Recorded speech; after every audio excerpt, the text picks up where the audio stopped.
nem todos, infelizmente, têm o privilégio de chamar Deus de Pai. Uma coisa é você falar, meu Deus. Outra coisa é você falar, meu Pai. São duas coisas completamente diferentes. Quando você fala, meu Deus, significa que você está considerando-o como o seu Senhor, o único que é digno de toda a honra, toda a glória e todo o louvor. Então, quando uma pessoa invoca o nome de Deus, não sabendo quem é Deus, tendo informações de Deus, mas não conhecendo, ó Deus, isso é uma coisa.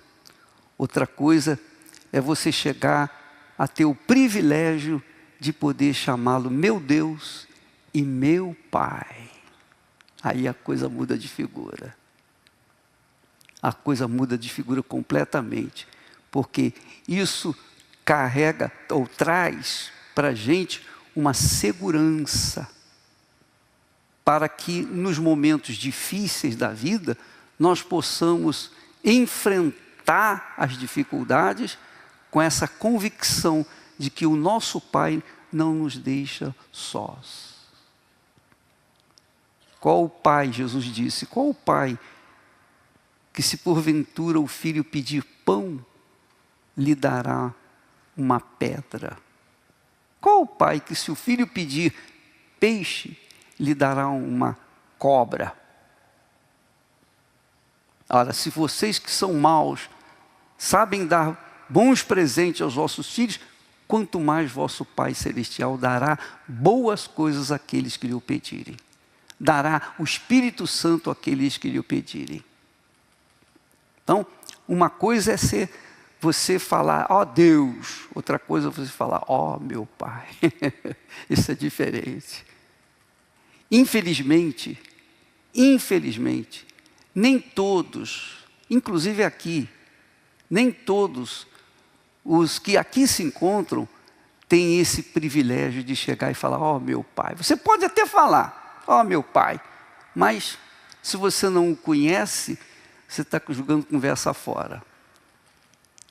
Está gastando conversa à toa, porque Ele só é Pai daqueles que Ele gerou pelo seu próprio Filho Jesus, através do Espírito Santo.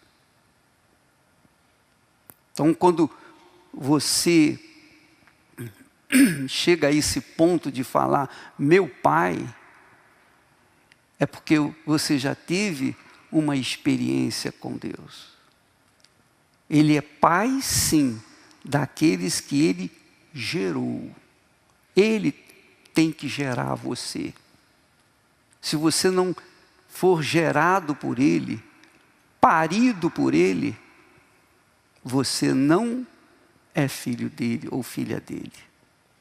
Esse é um fato que ninguém fala, porque ninguém gosta de ofender as pessoas ou dizer coisas que as pessoas se sintam mal. Mas essa é a realidade, é a verdade que liberta as pessoas.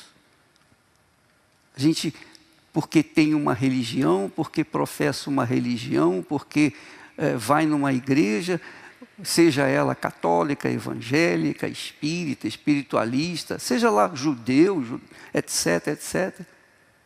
Não quer dizer nada.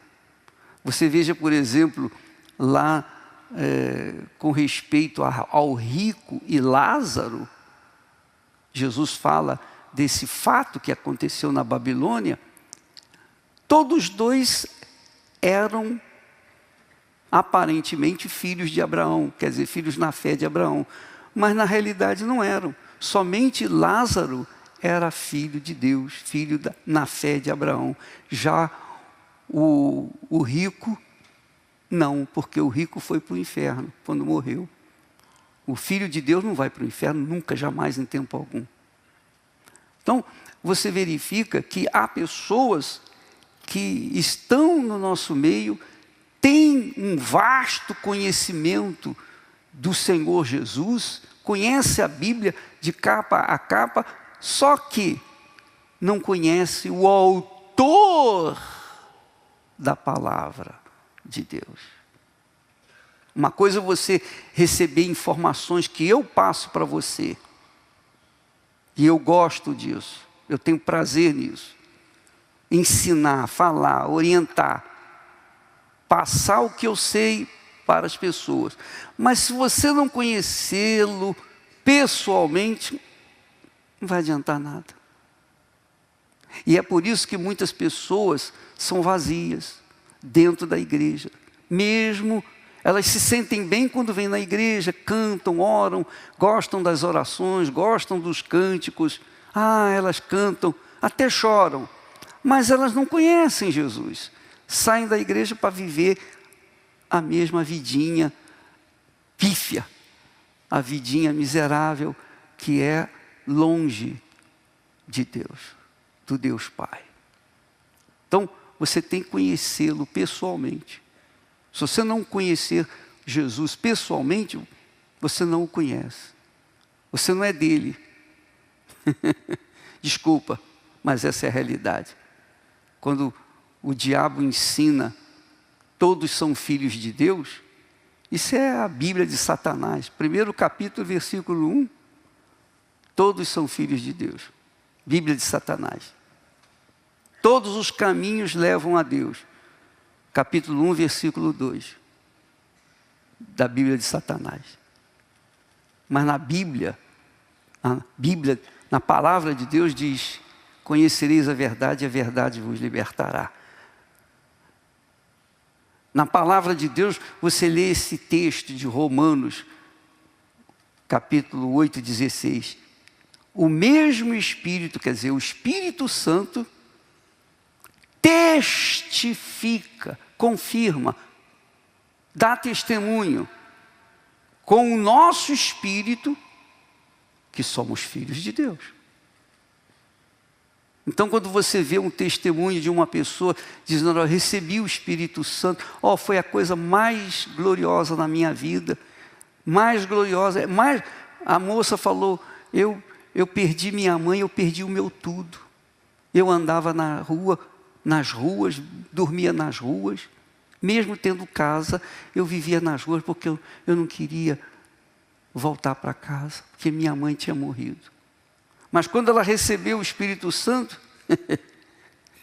ela disse: olha, eu esqueci, minha mãe ficou em segundo plano, porque eu conheci o meu pai. E cheia de alegria, de gozo. Por quê?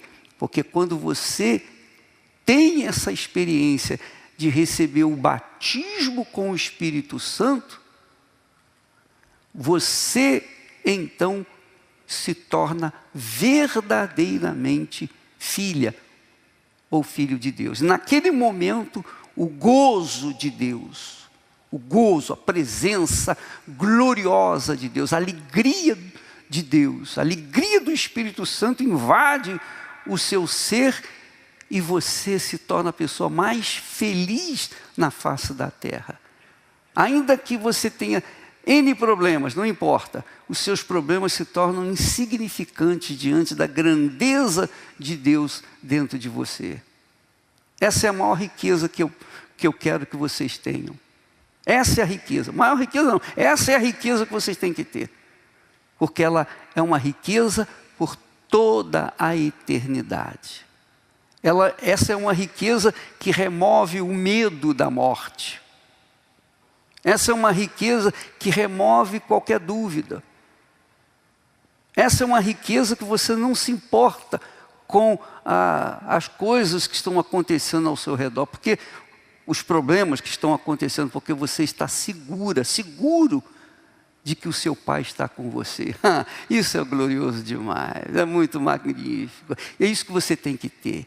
Por isso, eu digo, se eu fosse você, se eu ainda não tivesse tido o batismo com o Espírito Santo, eu não ia descansar.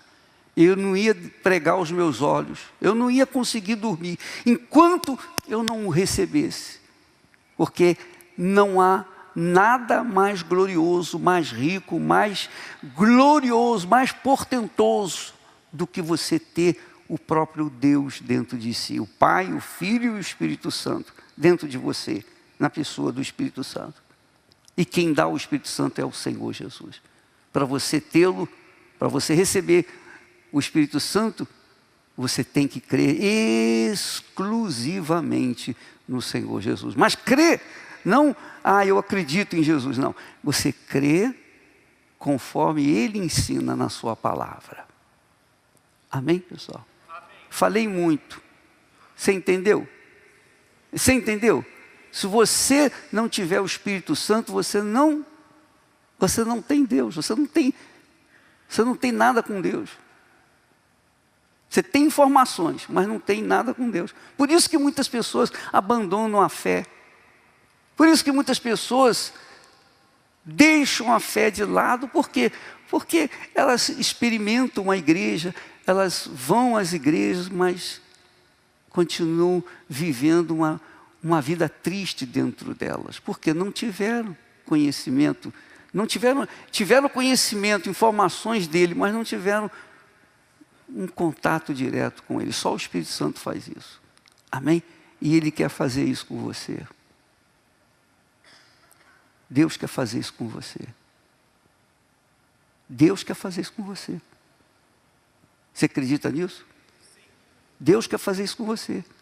Esse é o grande projeto dele. O maior projeto de Deus é fazer morada dentro de você.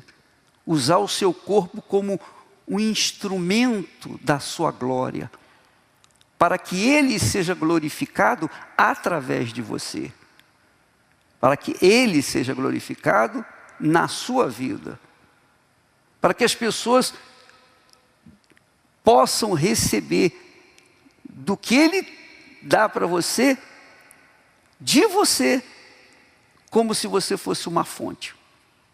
Você jorrando vida, porque quando se tem o Espírito Santo, olha, a gente enfrenta o inferno, a gente enfrenta o mundo, a gente enfrenta tudo que é tipo de adversidades, mas a gente, só em lembrar, não, o Espírito Santo está aqui dentro de mim, isso faz a gente ser forte, amém? Então você que está aqui, que se sente só, você se sente só, você se sente vítima de inveja, de ódio, você se sente rejeitada, rejeitado, talvez você carregue consigo, ou tenha carregado consigo, aquela dor imensa. Olha, eu não conheci nem minha mãe, nem meu pai. Eu fui jogado no mundo, não sei quem são eles. E eu sou um estranho. Eu sou um estranho nesse mundo. Porque ninguém dá importância para mim. Eu tenho andado sozinho, eu tenho andado como andarilho. Eu sou filho de não sei quem. Eu tive uma pessoa que me ajudou, me criou, mas não era minha mãe, nem meu pai. Eu nem sei o que é ter família. Eu não sei o que é família. O que é família? Não sei. Talvez você seja essa pessoa assim, rejeitada, desprezada por tudo e por todos. Mas o Senhor lembrou-se de você. O Senhor lembrou-se de você. Ele trouxe você aqui para fazer de você a morada dele. A morada dele. Ele quer habitar em você tanto quanto ele habita em mim. Ele quer fazer de você uma pessoa tão feliz quanto eu, tão rica quanto eu. Não menos, mas tão rica quanto. Mas para isso você tem que se render para Ele. Ó Senhor Deus, eu não te conheço, eu não sei quem o Senhor é, eu tenho alguma informação de Ti, eu já ouvi falar de Ti, eu não sei, mas se o Senhor existe, se o Senhor está aqui neste lugar, se isso que esse homem está falando é verdade, eu quero entregar tudo para Ti. Eu sei que o meu tudo são muitos zeros à esquerda. Eu não tenho nada para te oferecer, apenas esse corpo cansado, esse corpo enfermo, esse corpo triste, essa vida infeliz, desgraçada que eu tenho vivido. Eu quero entregar isso aí para Ti. Só aceita? Só aceita um desgraçado, rejeitado? Então eu quero me entregar para Ti. Se você é essa pessoa, vem aqui na frente receber Jesus. Vem aqui na frente receber, ou melhor, receber não, entregar a sua vida para Ele. E você vai ver que nunca mais você será a mesma criatura. Você não vai chamá-lo mais meu Deus, mas você vai chamá-lo de meu Deus e meu Pai. Porque Ele vai abraçar você. Amém? Ele vai abraçar você. Ele vai envolver você agora. E presta atenção. Você não vai ter que provar para ninguém o que Ele fez e o que Ele vai fazer com você. Porque Ele vai confirmar dentro de você e ninguém vai tirar de você. Ninguém. Ninguém. E se ninguém acreditar em você, não interessa. O que importa é que Ele acreditou.